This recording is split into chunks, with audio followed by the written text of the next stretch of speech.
and welcome to Tech Tips with Zolo Media. I'm Amanda, and today I'm going to talk to you about reflectors. All right, we use these a lot in everything we do, both in the TV studio and also for our YouTubing, as you would. Now, you could get reflectors in just about any shape or size, mostly round, but you can get them in ovals and rectangles and all kinds of other shapes. They are so helpful. And I'm going to show you guys a little bit about what we use them for and give you some tips.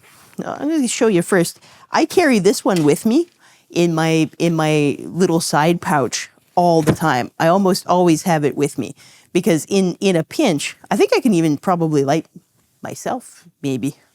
Oh, where's the backlight? Maybe I can't hear.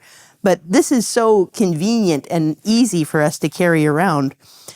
And it does the job for feeling somebody's face out in the field. And I'll show you, maybe we're going to go outside and blind Jake with reflectors for a little bit in a minute. But this is so small, so convenient, and super cheap to take with us. Easy to get one of these. But my favorite kind of reflectors, because you can buy them in sort of different variations, are the ones that have multiple layers. This one has a silver side and a white side. Then on the inside, it has a black side and a mixed gold and silver side. And then on the inside has what we call a scrim side. So let me show you this real quick here. So it's a good sized little reflector. You got the white side on one side, shiny white. Then you get your silver side. And I can invert that all the way around to have the black. And what you would use the black for is actually to block light. So maybe you're happy mostly with the light outside or in studio, but there's just some light source that is hitting your subject that you don't want. You can actually use the black side to block it. But on the other hand, both inside and outside, you can use the clear bit or the more transparent piece as a scrim. And so say the sun is too harsh on your face, you can actually have somebody hold this up and light the sun through this, and it softens the sunlight, just the same as a softbox would inside the studio. So super convenient, super helpful to have one of these with you that has the scrim on the inside and the multiple layers.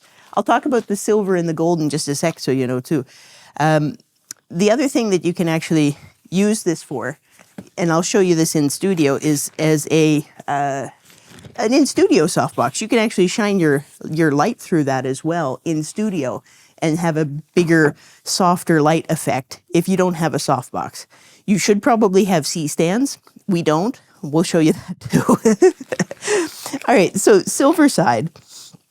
You would use the silver side, you know, on maybe a day where you're happy with the temperature on their face.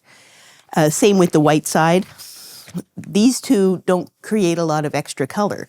Whereas if you have a gold, or this one here is mixed gold, mixed silver, this will actually give a warming effect to the person's face. So maybe they have a little bit more cool light, but you want to get a little bit more warmth from the sun. If they're in the shadow, for example, in the shade, this is a great tool for actually warming them up. So when you purchase a reflector, try to get one that you actually have multiple options with. This is such an awesome tool. I don't know how many times I've used each of these different sides for different things, but having them is such an important thing. And it's not expensive. It's not an expensive tool for you to buy as a videographer. I'll just show you some of these other little ones that we have here. So there's another small one, like my other one that I carry with me all the time. And it also has some different variations. It has the gold. It has a white side and a black side and a scrim in the middle. If you look at this guy, and again, you can get them in all types of variations. What we don't like about this one, but you might, is instead of having everything in a zipper, it's just an elastic band that brings the sides around. So if I wanted to change this one around, it's more of an elastic than it is a zipper. And it can be kind of a fiddly thing. Jake doesn't like them. Some of the guys do like it because it's just so quick. But yeah, all right. Super effective tool. Now let's go and talk about how you use it and show you some applications for it. All right, so in this scenario, we actually have two reflectors doing two different things. Look at this beautiful shot of Jake's face. And you can actually see what we're doing is we're using one light to actually light both the key light and the fill light for him. And we're using the reflectors to do that. So in this case here, we're using the diffuser that's in the center of the reflector, took away all the reflector bits, and we're shining a harsh light through it without any Fresnel or anything on it, just straight up light. But this diffuser is softening the light and hitting his face, but it's strong enough that it's actually bouncing off of this other reflector and filling his face from the other side. So it creates a really nice effect with one light. I would like to mention that there is some Jake rigging going on here.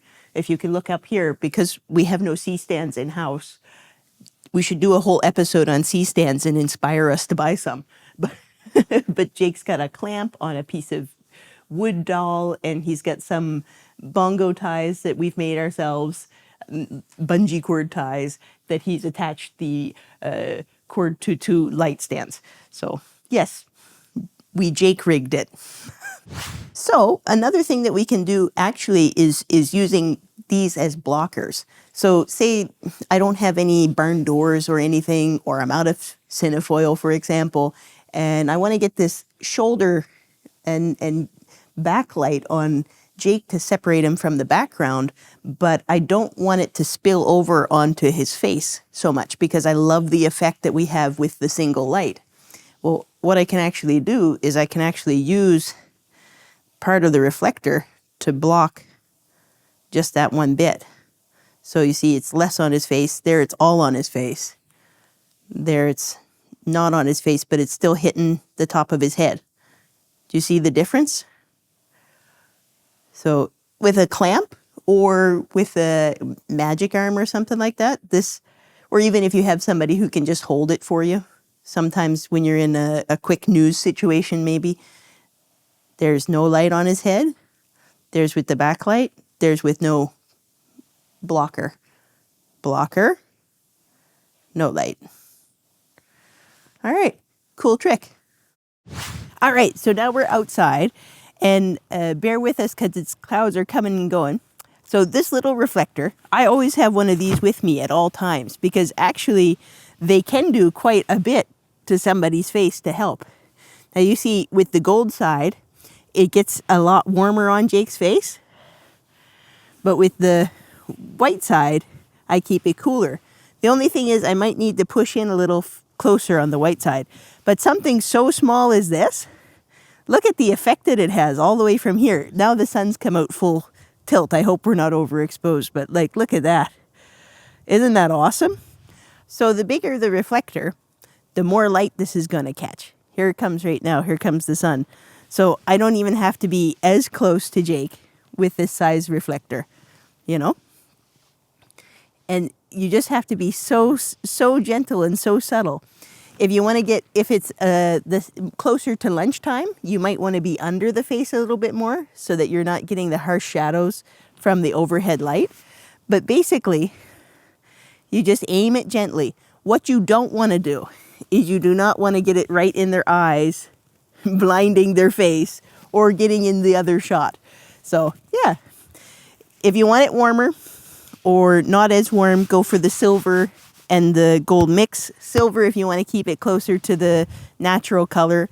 White if you don't need as much. But the shiny ones definitely do a better job. All right, I'm going to hand it over to Jake so he can show you how to fold these. All right, guys. So now it's the folding part of the reflector, which makes you either look professional or not. So I'm just going to show you the two ways we know how to do this. I'm going to start with the small one. So I recommend, if you didn't already buy one for this reason, you can get a small one just to practice folding it.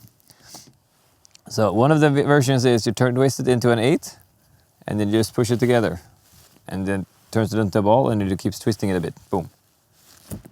Figure 8 and in. The other one is Linus's favorite, which is a taco, like this, and then you fold it a third, and then you fold it in again, and then you let that one go, and it's a circle. So I'm going to show you with the bigger one once, and then with the giant one. So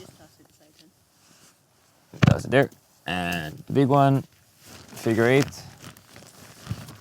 and then in, like that, figure 8 and in. And the taco is hold the center, a third from the top in, fold in the bottom, and then you release your hand that holds it. And that's a circle. There. Which is fine and nice if you have a small reflector. But now we're going to bring out a beast. And I'm not tall enough to grab this one properly. But I'll try the taco first. And it has a stiff frame in it, which makes it much harder. See if you still can see me. So down with the third, in with the wings. See how stiff this thing is? This is why I don't like Linus's version of doing this with the giant ones. Because he can do it this way. All right, might have failed. So otherwise, if you're short like I am, and don't have arms like Linus, you just step on the bottom of the thing to hold it still, make a figure 8 from the top, like so, and then just kind of push it down, and then you have it. For short people, that's how you do it. All right, look professional. And don't forget to like and subscribe. Thank you so much for watching. There's more epic videos coming, and we like you guys. See you later. Bye.